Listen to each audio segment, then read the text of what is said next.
જય મા મેલડી. મિત્રો, આજે આપણે આવ્યા છીએ જાસલપુર મેલડી માતાના દર્શન કરવા માટે. તો આપણે આ મેલડી માતાના સાનિધ્યની અંદર આવી ગયા છીએ. આ તમને જે દેખાય છે એ મેલડી માતાના મંદિરનો પ્રવેશ દ્વાર છે. હવે આપણે ધીરે ધીરે અંદર ડગલા મારતા મારતા અંદર જઈએ, પણ પહેલાં આ બધું બારેથી તમને વ્યૂ બતાવી દઈએ. માતાજીની ધજાઓ ફરકે છે. મિત્રો, અહીંયા ઘણા દર્શનાર્થીઓ પણ આવે છે, એટલે અવાજ પણ તમને આમ સંભળાતો હોય છે. આપણે અંદર આવ્યા અને અહીંયા બધા દર્શન કરવા માટે ઘણા લોકો આવે છે. આ બધા આયા જો.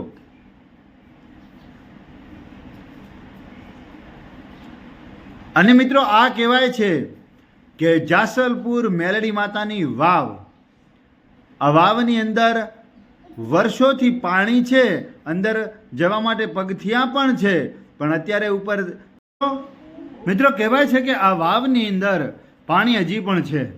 અને મિત્રો, આ જ વાવના લીધે એક ઇતિહાસ જોડાયેલો છે કે મલ્હાર રાજા, કડીનો રાજા હતો, એ શિકાર કરવા માટે જંગલની અંદર જતો હતો.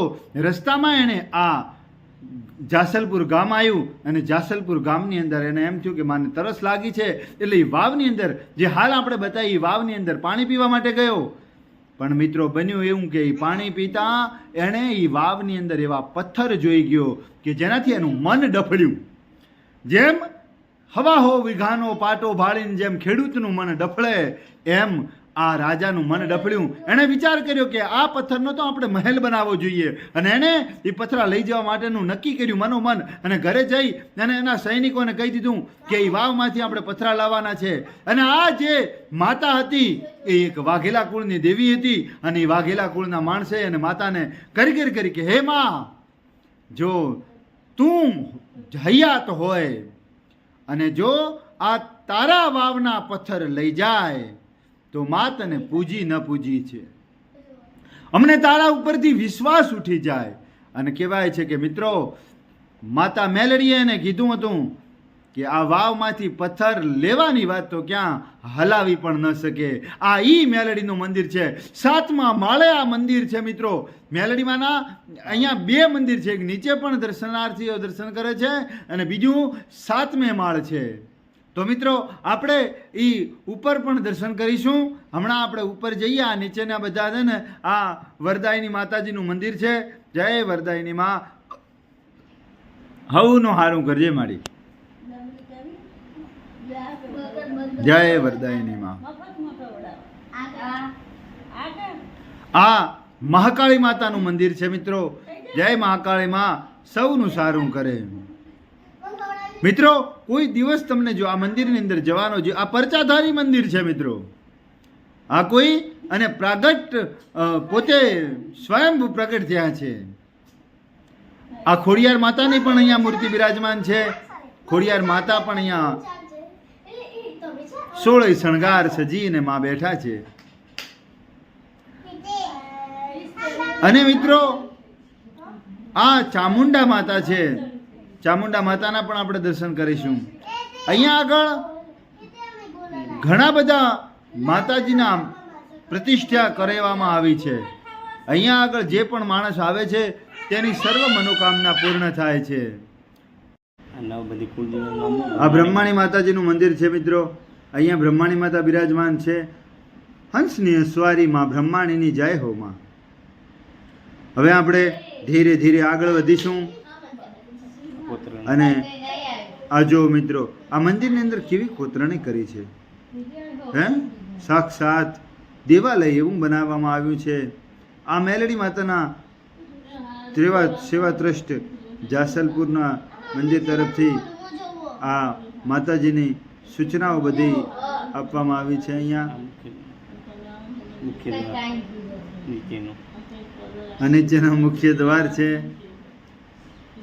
જ્યાં આગળ દર્શન થાય છે માતાજીના. હે માં, સૌનું સારું કરજે.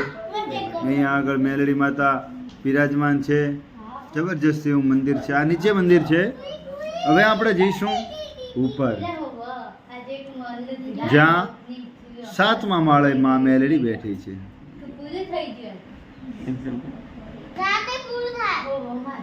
જો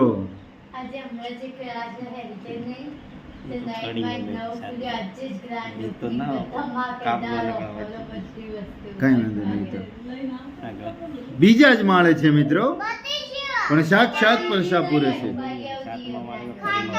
અને 7મા માળે મિત્રો આપણે વાત થઈ કડીમાં છે. કડીની મેલડીનું 7મા માળે મંદિર છે. આ તો જાસલપુરમાં છે, એટલે મંદિરની ઉપર પણ મંદિર છે. આ બધી ડિઝાઇનો કોતરણી જોવો મિત્રો, જૂના જમાનામાં કેવી કોતરણી કરેલી છે. હા હા. મેલી મેલા નર ભોગવે એ હા હે માડી તારા વાગે ડમરડા હે હા હે મારી દુખિયાની બેલીમાં. આ આપણે ઉપર આવી ગયા મિત્રો, અને આ ઉપરના મંદિરનો નજારો છે. અને હવે આપણે માતાજીના દર્શન કરીશું. દર્શન કરીને પાવન થઈશું.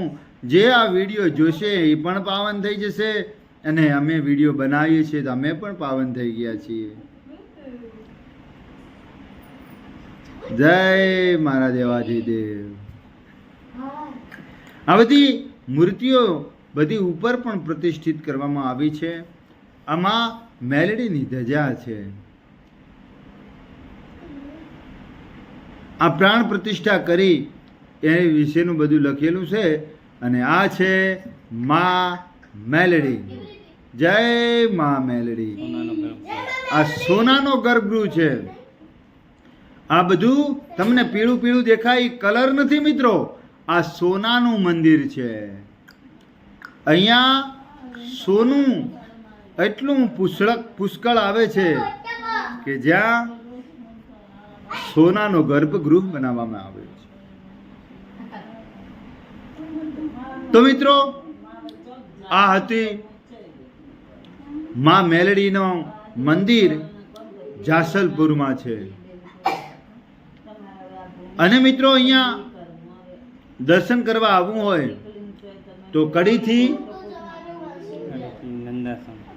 નંદાસણથી આ 10 કિલોમીટર દૂર આવેલું છે જાસલપુર. અને જાસલપુરની અંદર માં મેલડી બિરાજમાન છે, જે અનેકે લોકોના પરસા પૂરે છે. તો મિત્રો અમારો આ વિડીયો તમને કેવો લાગ્યો કોમેન્ટ બોક્સમાં જરૂર જણાવજો. અને અમારા વિડીયોને લાઈક કરજો. અને અમારી ચેનલ પર જો નવા હો તો ચેનલને સબસ્ક્રાઈબ કરવાનું ના ભૂલતા. અને હા મિત્રો, બેલ આઇકન તો જરૂરથી દબાવજો, જેથી સૌથી પહેલી નોટિફિકેશન